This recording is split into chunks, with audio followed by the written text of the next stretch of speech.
11:47 p.m. A stretcher crashed through the doors.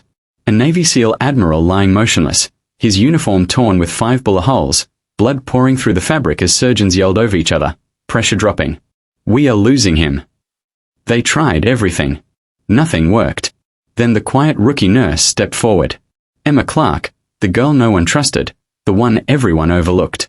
She leaned over the Admiral, placed 2 fingers on his neck, and whispered, "Not yet." Her hands moved faster than the surgeons. A maneuver none of them recognized, one she learned in Afghanistan. The monitor spiked, his vitals stabilized. The room froze. The surgeons stared at her like she'd done the impossible. 10 minutes later, they fired her for breaking protocol. Emma walked out of the hospital in silence, and that's when 10 black government SUVs screeched to a stop in front of her. Agents stepped out. Not for the Admiral, for her. Because she wasn't just a rookie nurse. She was the last surviving combat medic of a classified SEAL unit wiped out in Afghanistan. And tonight, they wanted answers. Before we begin, take 2 seconds to comment where you're watching from and hit subscribe. Your support truly keeps these stories alive. 11:47 p.m. St. Helena Emergency Center. The doors didn't open. They exploded. A stretcher flew through the hallway so fast that a crash cart nearly toppled. Nurses stumbled aside. Orderly froze. Even veteran trauma surgeons who thought they'd seen everything stiffened when they saw the uniform. A Navy SEAL Admiral motionless uniform shredded by 5 bullet holes. Blood soaking through the tan fabric and dripping off the stretcher rails, leaving a trail behind them like a red thread leading back to whatever battlefield he'd been dragged from. 5 GSWs, unstable vitals, BP crashing. "Move," the paramedic shouted. The Admiral's dog tags clattered violently against his chest with every push, echoing down the corridor like a warning bell. Inside Trauma Room 6, chaos erupted instantly. A dozen voices clashed. Hands moved too fast to track. Machines beeped in frantic disarray. No one agreed on anything. "Clamp that. He's losing too much blood. We don't have a pulse. He's coded twice already." Surgeons crowded around the Admiral, ripping open his uniform, exposing the deep wounds that carved across his torso. Blood soaked the sheets beneath him, staining his skin a dark, terrifying red. His face was pale. The color of someone who wasn't supposed to come back. Through the chaos, someone slipped into the room quietly. Emma Clark, a rookie nurse, barely 7 months into the job, assigned mostly to routine med passes and vital checks because no one trusted her with anything bigger. She moved like a shadow, calm, silent, unnoticed, always overlooked. But not tonight. She stepped closer to the chaos like gravity was pulling her in even as senior staff ignored her existence completely. One surgeon barked, "We are losing him. Someone get that rookie out of here." Another snapped, "She shouldn't even be in the room." Emma didn't respond. She simply stared at the Admiral. Something inside her shifted. Something old. Something buried. The way his chest rose in uneven gasps. The way the blood pulled in specific patterns. The way his pulse flickered between weak and absent. The way his breathing choked as if something internal was collapsing. It wasn't random. It was familiar. The room continued spiraling. Pressures dropping. Where's respiratory? He's slipping again. Someone do something. Emma stepped forward before her brain could stop her. Her hand moved to the Admiral's neck. 2 fingers to the exact point she needed, pressing in a way that looked strange to all the surgeons watching. "Get her away from him," one doctor snapped, but Emma didn't move. Her eyes narrowed, her breathing steadied. She whispered under her breath, not to the room, but to him. "Stay with me, Admiral." Her hands moved with practiced precision, the kind of precision that doesn't come from nursing school, but from war. She tilted his airway just slightly, applied pressure in a pattern no civilian medic would know, then adjusted the angle of his oxygen mask. The monitors spiked. Beep, beep, beep. A steady rhythm. The room froze. What the? His pressure is rising. Is that even possible? What did she just do? Emma stepped back, chest rising and falling, her calm exterior betraying none of the shock pounding inside her ribcage. She didn't want to think about where she'd learned that maneuver. She didn't want to remember. But her body remembered for her. A dusty tent in Kandahar. A sealed teammate bleeding out. Her commanding officer shouting, "Clark, you're the only one who can do this." A heartbeat that returned because of her hands. And then the explosion that wiped out her entire unit. Emma blinked hard, pulling herself back into the fluorescent light of the trauma room. The Admiral's vitals continued stabilizing on the screen. A miracle by every civilian standard. The head surgeon turned on her, face red with humiliation. You had no authorization to touch him. Emma opened her mouth, but nothing came out. She didn't know how to explain what she did or how she knew how to do it. Get out, he shouted. You just violated federal protocol. A senior nurse grabbed Emma's arm and pulled her back. You shouldn't have touched him, she whispered harshly. He's not a normal patient. You don't understand. Emma looked at the Admiral's still face, remembering how he had once looked at her across a battlefield. His voice echoed in her memory. Clark, if I don't make it, tell them we didn't go down easy. She swallowed hard and stepped out of the room. 10 minutes later, she was standing in the director's office, badge in one hand, termination papers in front of her. You endangered a federal asset, the director said coldly. You are dismissed immediately. Security will escort you out. Emma didn't defend herself. She just nodded, placed her badge on the desk, and walked out with empty hands and a full chest of silence. Outside the hospital, the night hit her like a cold slap. Her breath fogged the air. Her scrubs were still stained with the Admiral's blood. She started walking toward the parking lot and the ground vibrated beneath her feet. Engines. Heavy ones. She turned. 10 black government SUVs swung into the hospital driveway. Headlights blazing through the darkness. All 10 vehicles stopped at the exact same moment, perfectly aligned. Doors opened in unison. Men in black suits stepped out with the synchronized precision of trained operators. 2 nurses inside the building gasped. Someone whispered, "Oh my God, did the Admiral die?" But Emma knew instantly they weren't here for a body. They were here for a secret. A secret she'd spent years burying.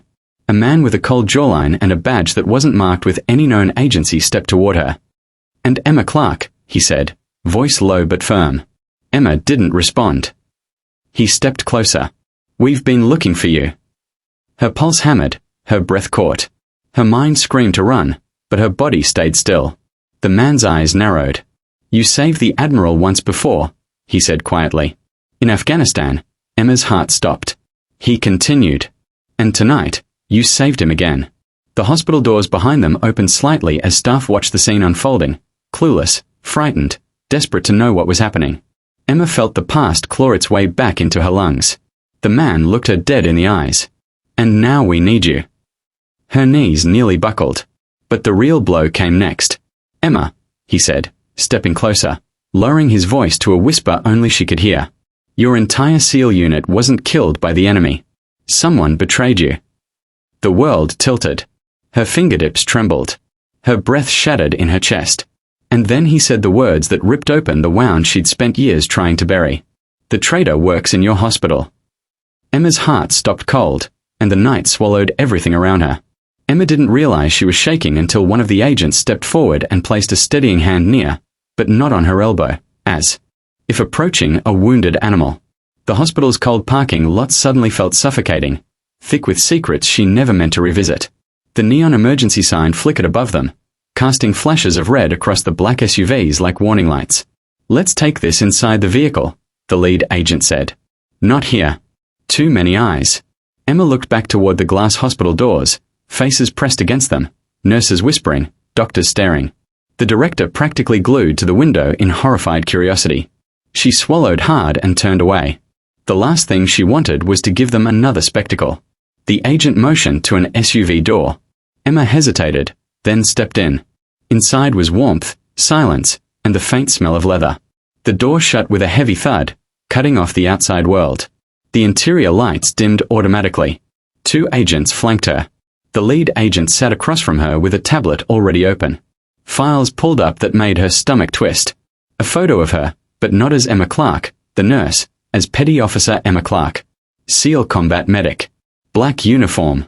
Night vision goggles lifted onto her helmet, guns slung across her chest, and a smile she didn't remember being capable of anymore. "We never believed you died," the agent said. "But we didn't expect you'd resurface as a nurse." Emma looked away. "I didn't resurface. I hid." The agent nodded once, acknowledging it without judging it. "The ambush in Afghanistan. The report never added up.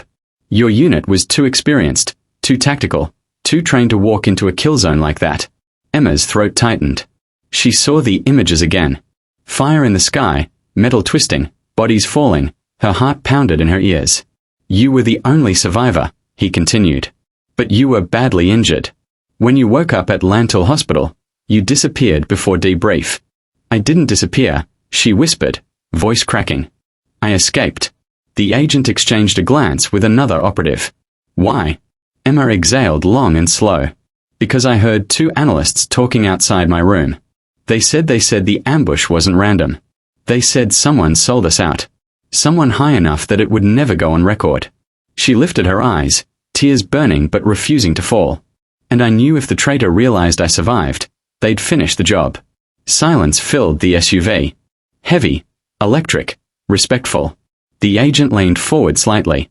Emma, that traitor tried to kill the Admiral tonight. Emma's entire body went cold.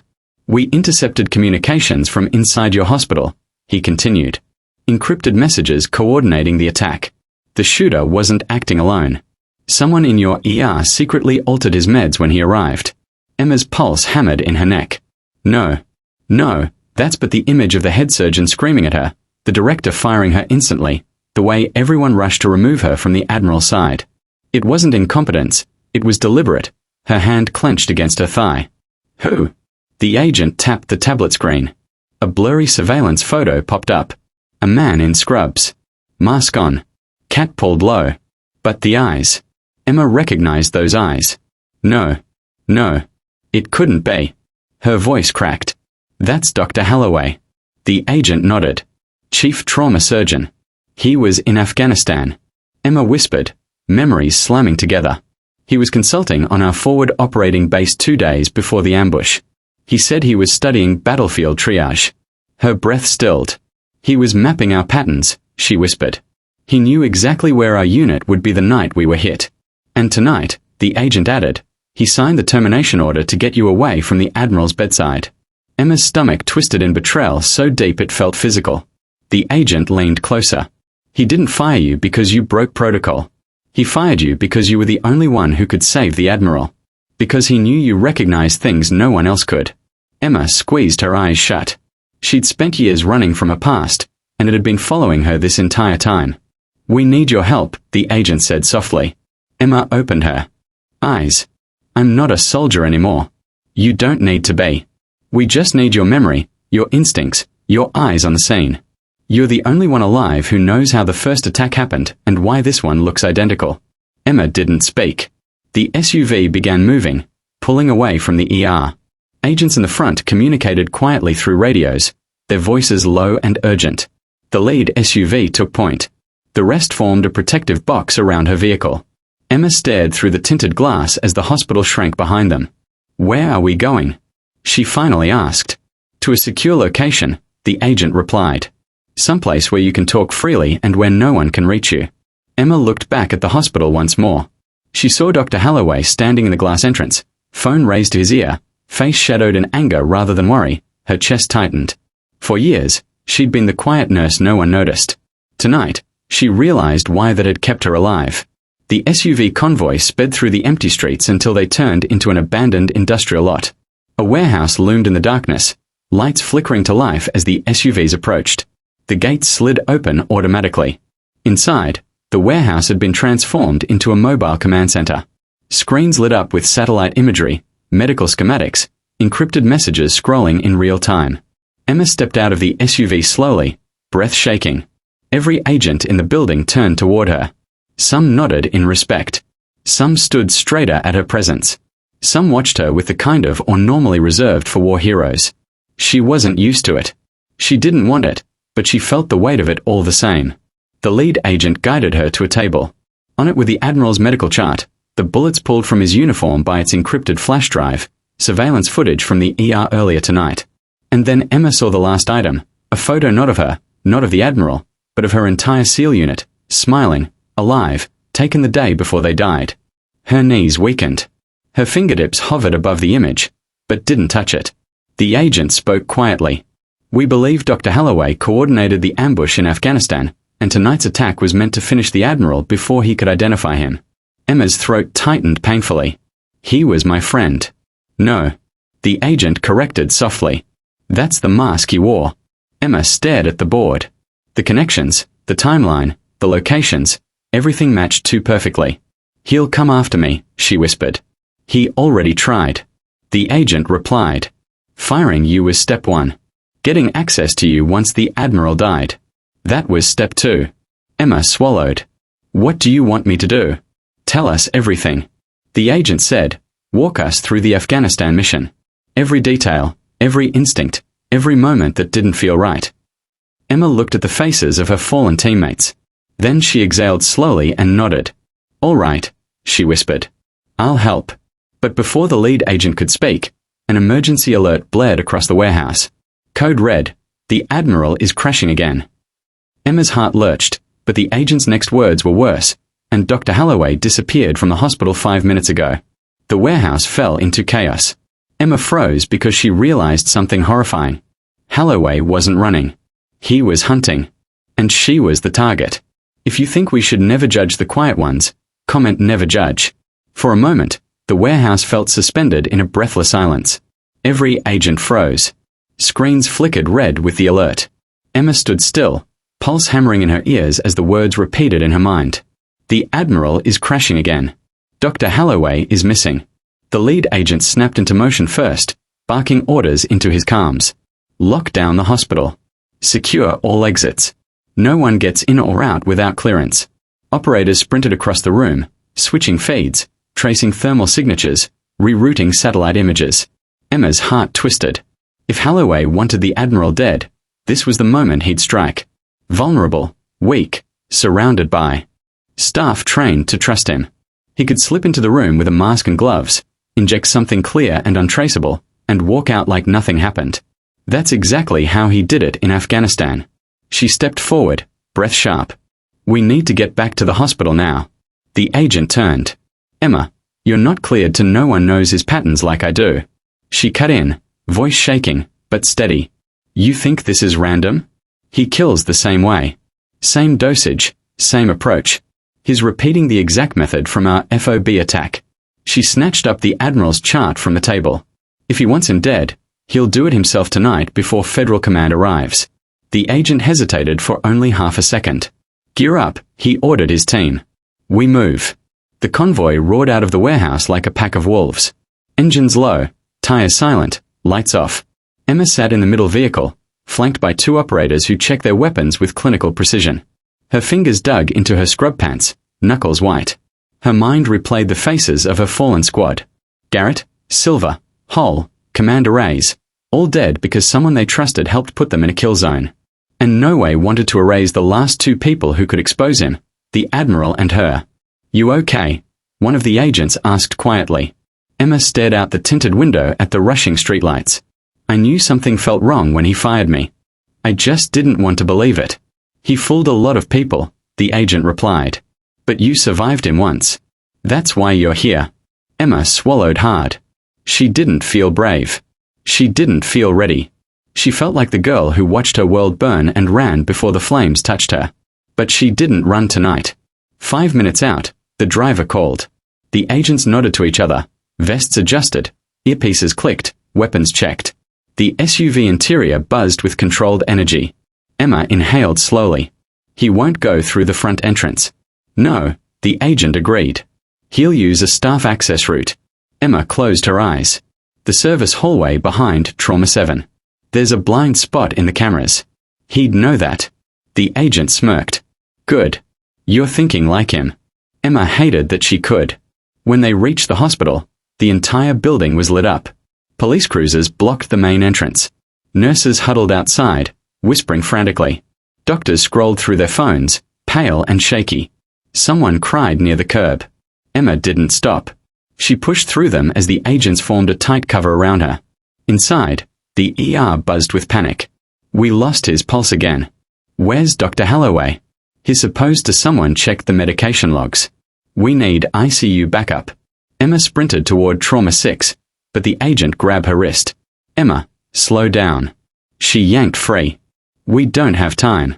The room was chaos again, but this time it was different. Frantic, disorganized, desperate. Nurses moved like scattered birds. A junior resident tried and failed to intubate. Someone knocked over a tray. The Admiral's monitors flashed angry red. The surgeon in charge spun toward the agents. "Who are you? You can't just—" Emma shoved past him. She looked at the Admiral. Pale, sweating, trembling, but breathing barely. And then she noticed it. His foreline. The fluid bag hanging above him wasn't one the ER used. Wrong brand. Wrong color tint. Wrong tubing clasp. "Holloway's been here," Emma whispered. The agents raised their weapons instantly, sweeping the corners. Emma grabbed the foreline and followed it down to the port. A faint chemical smell hit her nose, one she knew too well. The same toxin used in the Afghan ambush, the same one that collapsed her entire squad in minutes. Her throat tightened. He dosed him, but not fully. He's trying to sabotage slowly so that death looks natural. She tore the line free, slamming her hand on the emergency stop switch. A nurse screamed. Another gasped. "You can't do that," a doctor shouted. Emma ignored him. "Get me fresh saline. 3 units now." "No, she's fired." Someone yelled. "She's not supposed to touch him." An agent stepped forward. "She's." Federal authorized move. Nurses scrambled. Emma stabilized the airway with rapid, practiced hands. Her body moved before her mind caught up, instinct replacing thought. Clamp, flush, pressure, reposition, breath, monitor. His vitals rose by a hair, enough to keep him alive, but she felt it. A presence, eyes. Someone was watching. She lifted her head slowly.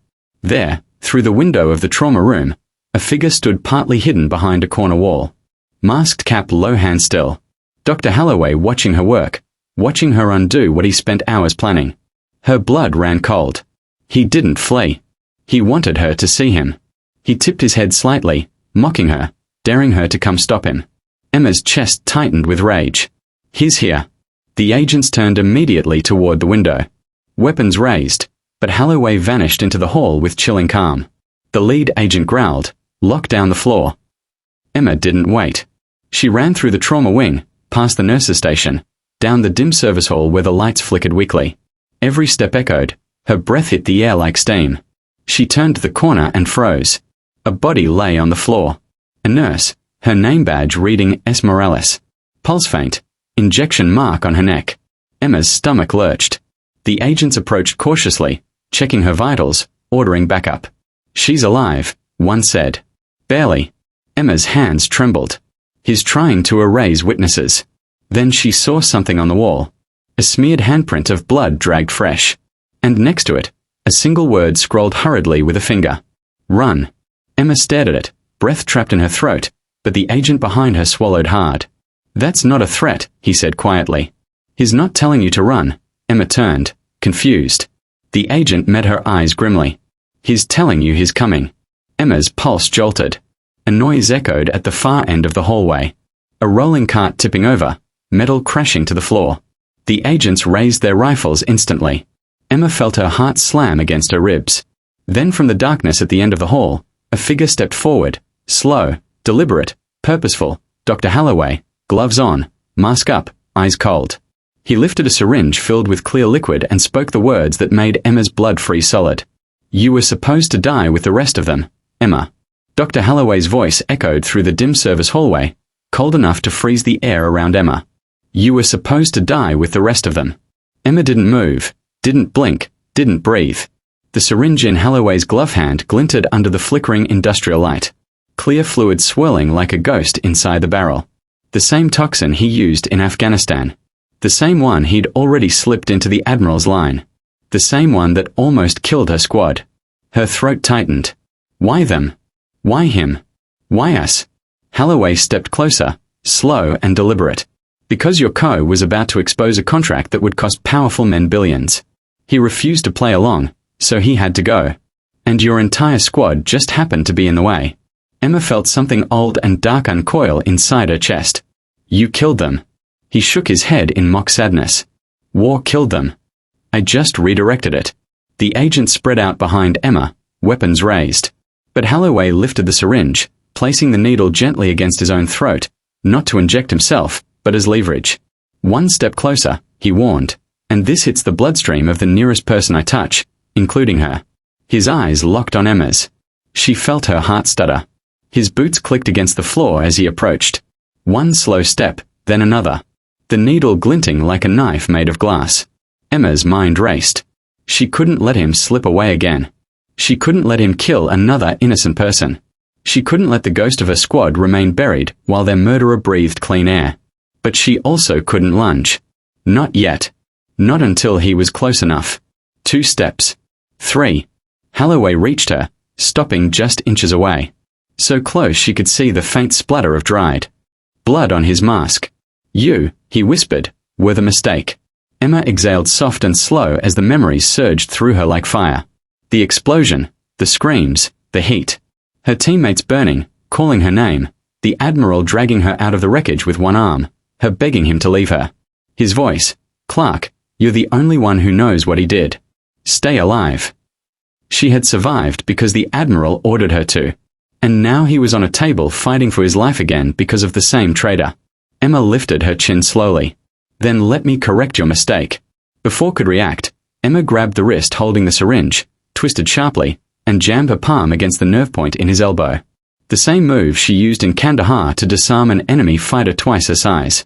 Holloway screamed, the syringe skidding across the floor. The agent surged forward. Holloway kicked Emma hard in the ribs, knocking her to the ground, and sprinted toward the exit. 2 agents tried to block him, but he dodged between them with shocking speed, shoving a crash cart into their path.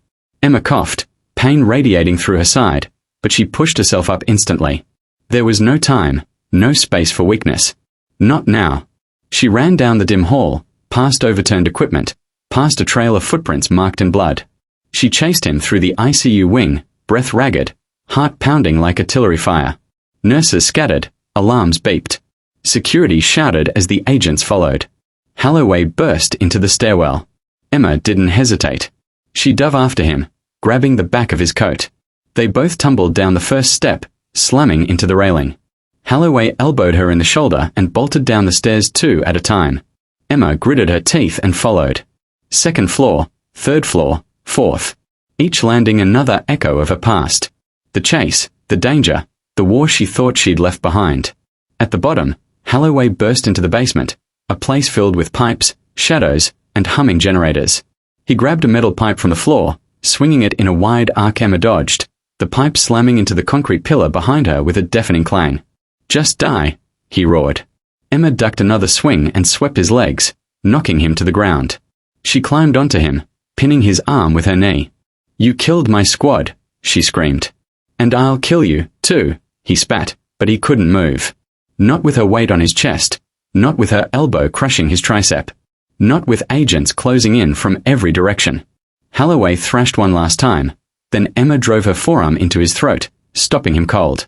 The syringe he dropped earlier lay at the edge of the room, glinting faintly.